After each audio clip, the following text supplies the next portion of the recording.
तो शंकर भगवान ने कहा था लक्ष्मी बस इतना करना, प्रत्येक सोमवार के दिन तो बेलपत्री के पेड़ के नीचे जाना और वहां बैठकर वहां पर झाड़ू लगाना। शाम के समय जो बेलपत्री के पेड़ के नीचे सोमवार के दिन दिया लगाए उसके घर में तू प्रवेश कर जाना। आज भी नियम है, अगर जिसके यहाँ लक्ष्मी नहीं टिकती, जिसके यहाँ संपदा नहीं बढ़ती, जिसका व्यापार नहीं चलता, जिसके सर्विस नौकरी सही नहीं हो रही, उसको सोमवार के दिन अगर बेलपत्री के पेड़ के नीचे जो दिया लगाता है उसके घर में कभी संपदा की कमी नहीं आती साहब, लक्ष्मी उसके घर में प्रवेश करती है। आज भी नियम है, जिसके 18 साल 20 साल तक संतान नहीं होती, अगर वो बेलपत्री के पेड़ के नीचे एक ब्राह्मण और एक ब्राह्मणी को उसके बच्चे को गोदी में बिठाकर खीर खिला देता है और वही झूठी खीर जिसका गर्भ नहीं ठहरता वो खा लेता है, मात्र 2 महीने के अंदर उसका गर्भ ठहर जाता है।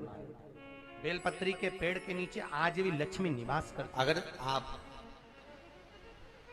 परिक्रमा कर रहे हैं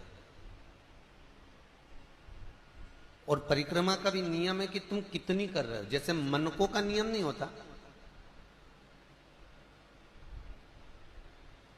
मनकों का नियम होता कि नहीं होता। आपके झोली में आप जो माला जपते हो उसमें कितने मन के होते हैं? 108।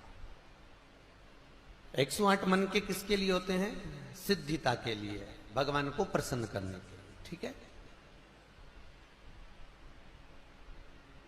एक होती है 54 मनके की माला। कितने मन के होते हैं उसमें? 54। जब हमारा कोई काम अटक रहा है, हमारा कार्य कोई सिद्ध नहीं हो रहा, हमारा कार्य कुछ रह गया है और बहुत दिनों से अटका हुआ है, तो 54 मनके की जो माला होती है उससे भगवान का नाम जपना चाहिए, कार्य सिद्ध हो जाता है तुरंत। एक होती है 30 मनकों की माला। जब व्यक्ति बहुत बीमार पड़ जाता है, बहुत तकलीफ में हो जाता है, रोगीला हो जाता है, बीमारी छूटती नहीं है, बहुत कष्ट उसको होता है, कुछ ना कुछ रोग शरीर में, कभी बुखार आ रहा है, कभी सर्दी हो रही, कभी घुटना दुख रहा है, कभी कमर दुख रही, कभी हाथ दुख रहे, कभी पांव दुख रहा है, तो जिसके शरीर में जो कष्ट होता है तो 30 मनके की माला से जाप करने पर वो हमारा रोग मात्र 2 दिन के अंदर समाप्ति की ओर आ जाता है। हमारा कितना भी तेज बुखार चल रहा हो, कितनी भी तेज बुखार आ रहा हो, तो वो मात्र 2 घंटे 3 घंटे या 2 दिन के अंदर रोक लो। 30 मनके। एक होती है 15 मनके की माला। 15 मनके की माला कौन सी होती है? जब बच्चा किसी एग्जाम में बैठ रहा हो, नौकरी के लिए अप्लाई कर रहा हो, कोई सर्विस के लिए जा रहा हो, और वो नौकरी के लिए, सर्विस के लिए जब वो जाता है और बहुत एग्जाम में बैठ लिया तो भी सफल नहीं हो रहा, तो 15 मनके की माला से भगवान का कोई भी एक मंत्र जो आप स्मरण कर सकते हो, जिससे आपकी अच्छी पटे, उस भगवान का मंत्र बोलकर 15 मनके की माला से चले जाए, कार्य में सफलता प्राप्त हो जाती है। ऐसा उसको विद्वत्ता मिल जाती है। एक 7 मनके की माला भी होती है। आप लोग कभी संतों को देखना, वो उंगली में पहने रहते हैं और उंगली में पहने बस वो हाथ में कहीं लपेट, कई लोग हाथ में लपेट रहते, कहीं के हाथ में इतनी सी माला देखोगे 15 मनके की, किसी के हाथ में 20 मनके की, किसी की संतों को देखना कोई की माला छोटी सी होती है, यहाँ चढ़ जावे तो वो 15 मनके की, 20 मनके की, 30 मनके की, कोई की 7 मनके की होती है, उंगली में फंसाकर 7 मनके की माला जपते रहते हैं। 7 मनके की माला किस लिए होती है? तो कहा अपनी प्रतिष्ठा को पाने के लिए। कोई व्यक्ति आपका धन खाकर भग गया, कोई व्यक्ति आपका पैसा ले गया, कोई व्यक्ति आपका रुपया रख लिया और वो व्यक्ति को तुम 50 बार बोल चुके, भैया मेरा पैसा दे दे, भैया मेरा पैसा दे दे, भैया मेरा रुपया दे दे, भैया मेरा धन दे दे, और वो व्यक्ति धन नहीं दे रहा, वो व्यक्ति पैसा नहीं दे रहा। और जो व्यक्ति पैसा लेकर बैठ गया और पैसा नहीं दे रहा है, उसके लिए तुमने बहुत प्रयास कर लिया, तो एक बार हल्दी की गठान की 7 मनके की माला बना लो। हल्दी की जो गांठ होती है उसकी 7 मनके की माला, बाजार में हल्दी की भी माला मिलती है, ठीक है। हल्दी के छोटे छोटे मनके होते हैं, दाने जैसे तुलसी के होते हैं वैसे। 7 मनके की माला हल्दी की गांठ की, हल्दी की ले लीजिए, और वो 7 मनके की माला से भगवान शंकर के नाम का श्री शिवाय नमस्तुभ्यम मंत्र बोलकर जिस व्यक्ति से धन लेना है उस व्यक्ति का नाम लेकर मात्र 12 दिन या 13 दिन या 14 दिन उस माला को जप लीजिए। उसके बाद उसी माला को उंगली में पहनकर उसके कंधे पर हाथ रख दीजिए या उससे हाथ मिला लीजिए। वो आपका पैसा आपके घर देकर जाएगा। मनकों में, माला में प्रबलता होती है। उसी तरह व्यासपीठ की परिक्रमा में प्रधानता होती है।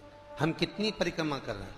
यदि हम 108 परिक्रमा कर रहे हैं व्यासपीठ की, तो हमें सुख का अनुभव कराती है महाराज। आपका यदि कोई कार्य अटक रहा है और आप बहुत दिन से निवेदन कर रहे हो, तो भागवत की 54 परिक्रमा करना चाहिए। 54 54 परिक्रमा करने से आप जिस कार्य के लिए जा रहे हो, आप जिस काम के लिए लगे हुए, वो काम नहीं हो रहा, तो 54 परिक्रमा से वो कार्य सिद्ध हो जाता है महाराज। 54 परिक्रमा के अलग अलग प्रमाण हैं। जैसे बत्ती के प्रमाण है ना, आपको पहले भी कथा में कहा, गोल बत्ती देवताओं के सामने लगती है, लंबी बत्ती देवियों के सामने लगती है। पीपल के पेड़ के नीचे लगाओगे तो गोल लगेगी। लंबी बत्ती अगर आप लगा रहे हो तो कोई कुल देवी हो, पितर देवता हो, तो इनके सामने लंबी ही लगेगी, इनके सामने कभी गोल नहीं लगेगी। जिनसे तुम अपना वंश मांग रहे हो, जिनसे तुम अपनी संपदा मांग रहे हो, जिनसे तुम अपना सत्ता मांग रहे हो, उन देवी देवता को, उन भगवान को, उन परमात्मा को, वो गुरुजन को, वो ईश्वर जन को, वो पितर जन को लंबी बत्ती ही आएगी।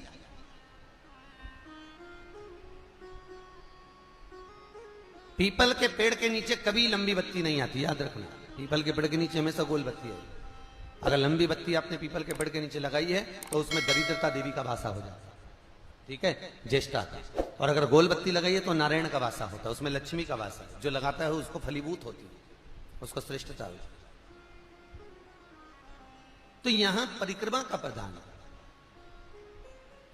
और भागवत महारानी की परिक्रमा जब भी करी जाती है तो जहां व्यास जी महाराज बैठते हैं, तो व्यास जी का जो राइट हैंड होता है, जैसे ये भाग, तो इस कोने से परिक्रमा प्रारंभ कर कर इस कोने पर एक गिनी जाती है।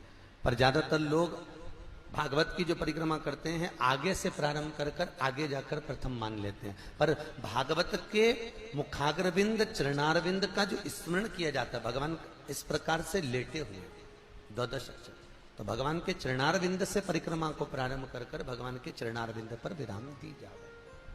भागवत भगवत तत्व कार्य। जैसे गणेश जी को 2 तरह की दुर्वा समर्पित होती है, एक हरि दुर्वा, एक श्वेत दुर्वा। हम हरि दुर्वा गणेश जी को जो चढ़ाते हैं वो कार्य सिद्धि के लिए, लक्ष्मी प्राप्ति के लिए, समृद्धि के लिए चढ़ाते हैं। हम सफेद दुर्वा जो गणेश जी को चढ़ाते हैं वो रोग मुक्ति के लिए और अपने काम की सफलता के लिए चढ़ाते हैं। दो प्रकार होते हैं। एक वो सफेद दुर्वा देखिए आप लोगों ने, जो कहीं पानी भरा जाता है, कुआं होता है, नदी होती है, तालाब होती है, उसके आसपास में जो दुर्वा लगती है वो सफेद कलर की होगी। वो सफेद दुबा बहुत काम की रहती है। जिसको पथरी की बीमारी हो जाती है तो ऑपरेशन कराने की जरूरत नहीं पड़ती।